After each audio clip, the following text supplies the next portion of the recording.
Today we'll be looking at fair value adjustment. And we said fair value adjustment represent the amount required to adjust your relevant item from their current carrying value, which is your book value in your financial statements, to their identified fair value. What we mean is very easy. When we are preparing group accounts and I acquire a subsidiary, I have to bring the subsidiary into consolidation. But if I want to bring the subsidiary into consolidation, I have to bring all those assets and liability at their fair value. But most time, the fair value will be different from book value, which is the carrying amount. And as such, I have to adjust to bring that carrying value back to its fair value. And this thing is very easy. Don't forget that we have a parent company and we have a subsidiary company. The parent company will prepare its own financial statement. The subsidiary company will prepare its own financial statement. And don't forget, assets, for example, will be recorded in the book of the subsidiary company at their historical cost. But one thing is that when the parent company acquired that subsidiary, don't forget what is the cost to the parent company. The parent is going to acquire that subsidiary company not at its book value but at its fair value. And as such, when we want to consolidate, we need the fair value of asset and liability in the consolidated financial statement, not the book value. And as such, anytime we are given the statement of financial position and the book value is different from the fair value, we are expected to adjust that book value for it to reflect its fair value. And it is very easy. In our basic workings to consolidation, when there is fair value adjustment, it is going to affect only our workings too.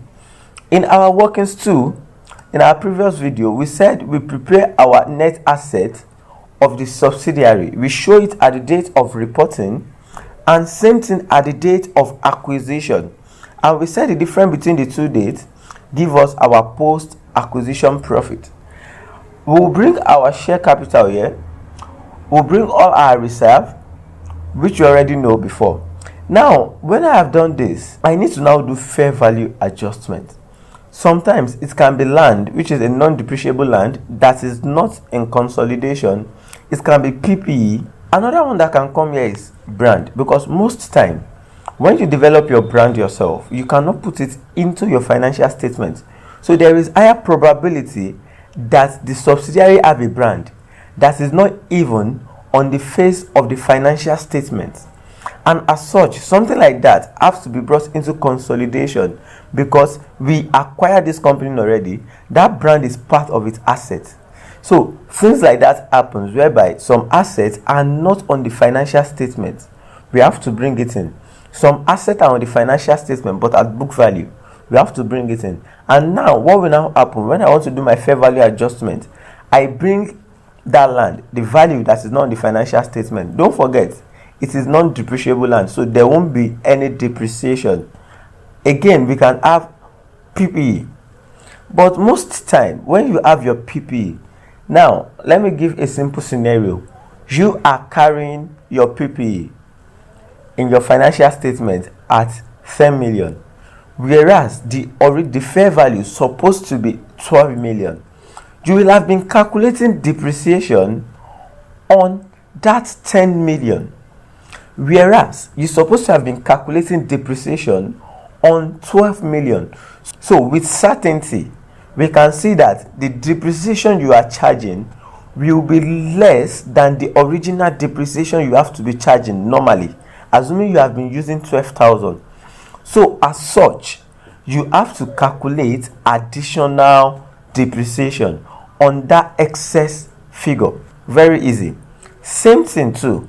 If I have brand that is not on the financial statement at all, I will bring it in and I will have to calculate additional depreciation on it too, and I will get my total balance. But let me lay emphasis on some things. It is also possible that the fair value of those assets are lesser than their carrying amount. You can be carrying your asset at 10 million, whereas the fair value is actually 8 million. What will happen in that case? It means that we have to adjust this place. If I'm coming here now, this place will be negative because I have to reduce my net asset by 2 million in that circumstances. So as such, we have to be careful, though most time it is always higher than the current amount, but there is also probability that we can have a question whereby we can have our fair value to be lesser than our carrying value. And if something like that happen, are we going to calculate additional depreciation? No, we cannot calculate additional depreciation.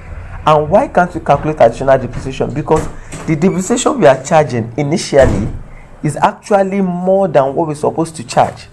So as such, we will come here, we will compute that excess depreciation we have been charging before, and we are going to add it back here instead of lessen. Very easy. The statement of financial position of Papa PLC and Mama PLC as at December 31st, 2015 were as follows. Papa PLC acquires 80% equity interest in Mama PLC 2 years ago. At the date of acquisition, Mama's retained earnings stood at 3 million. And the fair value of its net asset was 5 million. This was 1.5 million above the carrying amount of the net asset at this date. The fair value adjustment related to an asset that had a remaining useful life of 10 years at the date of acquisition. The goodwill arising on consolidation has not suffered any impairment. Required. Prepare consolidated statement of financial position of Papa PLC as at this date. Now, this question is very easy and straight based on our knowledge of basic consolidation. The first thing we have to determine is our group structure, which is very easy and straight, right? We are told that Papa PLC, coming here now, Papa PLC acquire 80% of Mama PLC. I said something that we must know since when we acquire this company. It is very, very important, and this is one of the places we are going to be making use of it. We acquired this company when 2 years ago. Very important to know when you acquire. We must know the difference between the date of acquisition and at the date of reporting. So as given to us in this question, free of charge, we are told we acquired 2 years ago. Very easy. After that, I will go to my net asset of subsidiary, which we know how to do. How do we go about net asset of subsidiary? We bring the equity of subsidiary into this place. Coming back to my question, coming to equity of subsidiary, I have my share capital and I have my retained earnings. So if I come here, my share capital is 500 while my retained earnings is 5,000. Coming here, I bring them into this. Share capital 500, retained earnings 5,000. Now my share capital at the date of reporting is still the same thing at the date of acquisition, which is 500. But is the retained earning the same? No. Coming to my question, we are told here that Mama retained earnings stood at 3 million naira as at the date of what? Acquisition. So coming here, that is why this is my figure at the date of acquisition. So the difference between this and this will actually give me my post-acquisition retained earnings, which is 2,000. Now, pay attention to something. We are told that as at that acquisition date, the fair value of its net assets was actually 5 million naira. That net asset was 5 million, which means that the total net asset here will actually be 5 million. But adding 500 and 3,000 together will not give me 5,000. it means that the difference between the two is actually my fair value adjustment, which is actually 1.5. Very easy, though this question is very straightforward, because the question even told us again that this was 1.5 million above the carrying amount. So assuming we are not told, this is how I would have gotten it. I would have said that 3.5 less it from 5,000, I will get this. And from the pro forma I gave, whenever you have fair value adjustment, it will appear, the figure will appear both at the date of reporting and at the date of acquisition. Either brand, PPE, liability that you want to adjust, it will appear at the date of acquisition and at the date of reporting. You need to know that. So the same figure appear here and here. But don't forget, we have to calculate extra depreciation, or what we call additional depreciation. But whenever you are calculating additional depreciation or excess depreciation, it appears only at the date of reporting. How do we now calculate this additional depreciation? To calculate your additional depreciation is very easy.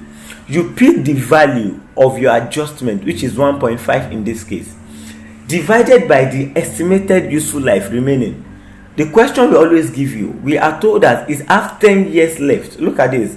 The fair value adjustment related to an asset that had a remaining useful life of 10 years. So which means that I will pick that adjustment, the value adjusted, divided by the remaining useful life always.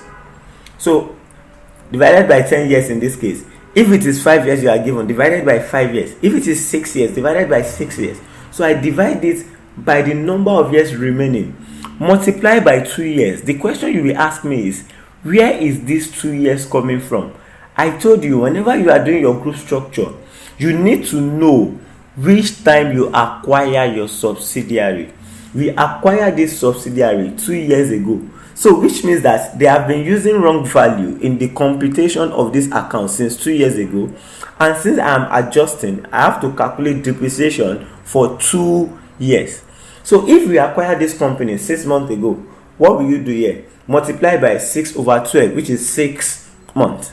If I have acquired this subsidiary 5 years ago, what will you do here? Multiply by 5 years. So which means it is the adjusted value divided by the remaining useful life multiplied by the number of years since you have acquired a subsidiary. Very easy and straight. So we get our 300 here. So difference between this place and my date of acquisition will give me my post acquisition figure. So again, your additional depreciation, excess depreciation, or what we call extra depreciation, will only be at the date of reporting. And don't think that anytime you have fair value adjustment, you must always calculate extra depreciation. If the fair value adjustment is on land, you will not need to calculate any additional depreciation, because we said land is non-depreciable. So that is the end of workings 2, right? We go to workings 3, and workings 3 is the determination of goodwill, which is very easy.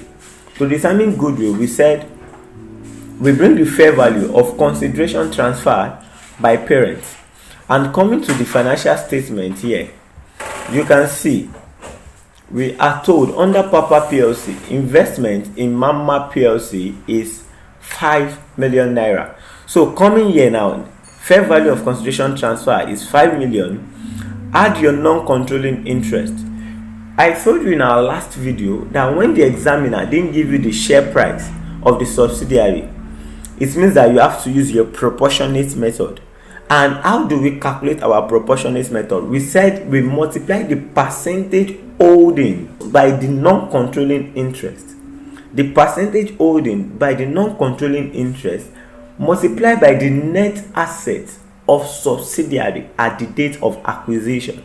So our NCI in this question is 20%, multiplied by net asset at the date of acquisition, which is 5,000. Multiplying it give me 1,000. So adding it together, we have 6. Less what? Net asset of subsidiary at the date of acquisition, which is this, as gotten here. Less in this, give me my goodwill of 1,000. In this question, there is no impairment. My goodwill at acquisition is the same thing as my goodwill at reporting. So 1,000 will go into our consolidated statement of financial position. But when there is impairment, you know how to treat impairment. For those that don't know how to treat impairment, check my previous video. You will see how to do that. Now we move to workings 4, which is determination of non-controlling interest. So I will come here as calculated or as given, in case you are given in the question. What is our non-controlling interest as calculated here? 1,000. So I come here 1,000. Now in our workings 2, we have post-acquisition profit of 1,700. Now if I have post-acquisition profit of 1,700, don't forget this business, the non-controlling interest own 20% of this business. As such, I will come here 20% times 1,700 and they have 340. Adding it together give me a total of 1,340 and I'm done with my non-controlling interest. We can then move to our retained earnings. In my retained earnings, don't forget I said in our previous video that our retained earnings sometimes can be called group retained earnings or parent retained earnings. So in this case, I will come to my statement of financial position and I will come to my parent retained earnings. What is my parent retained earnings here? Is 14,500. So balance brought forward is 14,500. Very easy and straight. In this business, the parent company own 80% of this business. As such, I will come here 80% times 17, which is our post-acquisition profit, giving us a total of 1,360, and I have 15,860 as my consolidated retained earnings. Now that we are done with the calculation required, what will happen? We have to move to our consolidated statement of financial position and look at how it will be. So we come here, Papa PLC consolidated statement of financial position as at December 31, 2015. We come to property, plant and equipment. Coming to this place, you can see 9,000 and 5,000. So I'll come here 9,000 and 5,000. You will now ask me, where is 1,005 coming from? Where is 300 coming from? Yes, you are right.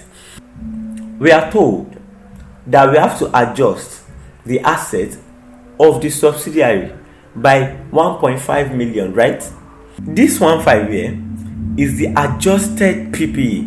So the adjustment we make to PPE is 1.5, and don't forget it is 1.5 that comes here, fine, but this asset has actually depreciated over 2 years. So we then calculated our additional depreciation, and the additional depreciation we calculated then is 300. So don't forget, whenever there is fair value adjustment, it will affect your asset. So I'm bringing in the asset here, which is 1.5 minus the depreciation on that asset calculated, which is 300. So that gave us a total of 15,200. Add your goodwill. My goodwill as determined in workings 3 is 1,000. And other assets, adding other assets together, we have 2,000 and 1,500, giving us a total of 3,500.